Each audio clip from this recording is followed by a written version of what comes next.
Hey guys, so discussion number 6 is sex and relationships. Fun topic. So the first question, are we meant as humans to be monogamous, meaning having only one sexual partner at a time? Why or why not? I'm a Christian, so I definitely believe we're only supposed to have one sexual partner. You know, it might not be as pleasing of having multiple sexual partners and being able to have sex with whoever you want at any time and not having to be married, as I believe as a Christian. Speaking from a not Christian standpoint, though, if you have more than one sexual partner, you are much more likely to have an STD or an STI. And, nobody wants one of that. And if you get one from one partner, you can pass it to another partner and then another partner, or however many partners you have, and it can just create a bad situation for everybody. Would you forgive someone for cheating? Why or why not? I have been cheated on. It's not a fun thing. That's a hard one, because I was able to forgive the person that cheated on me, but I think that it takes genuine love and connection with that person. And again, as a Christian, we're called to forgive 70 times 7 times over. Like, no matter how many times a person wrongs us, we're still called to forgive them. And that includes if they cheat on you. There's the forgive but don't forget principle. Like, you can forgive a person, but that doesn't mean you forget or you let that happen again. I think that if they had cheated on me again, that I definitely would have broken up with them. What is love? Does it really exist? Why or why not? From a feelings standpoint, love is, the butterflies you get in your stomach when you see that person. Love is caring unconditionally for somebody. But from like a scientific standpoint, love isn't, I won't say the love isn't real, but it can't be scientifically described, I don't think. Does love really exist?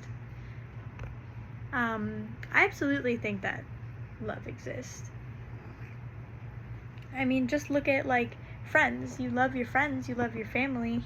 Love doesn't have to be a relationship, a romantic relationship. You love and care for people because they're people, and it's, again, from a Christian standpoint, it's what we're called to do, is to love others the way that Christ loved us. What do you think are the effects of porn on society, especially with the internet and across the ages? How does it affect relationship? I think porn definitely affects society. Like, it gives this idea of how sex is glorified, I guess, which it is. Sex is, again, talking to a Christian, sex is the union between people to say, I love you unconditionally, permanently, exclusively, just you. Sex is a beautiful thing. But the way that society labels sex is,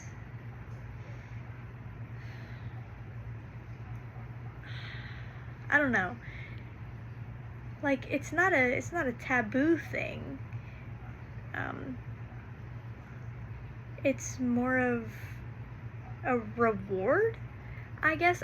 I really don't know how to describe it, but how porn has affected it, lost my train of thought. How porn has affected it, it gives this idea of it has to be extreme and dramatized, and You know, you both have to finish or experience orgasm for it to count for anything. And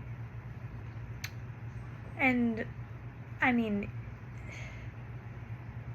you open any sort of social media platform and, you know, you might see an ad that's a half-naked girl, or one of those that's like hot moms in your area. Like, it's all over the place, and it definitely shouldn't be.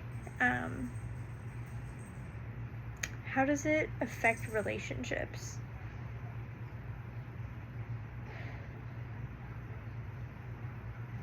I think that, again, it affects relationships similarly to how it affects society, that there's this idea of it has to be extravagant and a big deal and perfect, and you both have to experience orgasm for it to count for anything.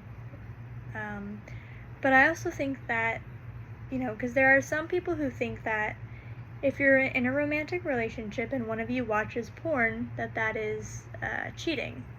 So there's also that conflict in relationships.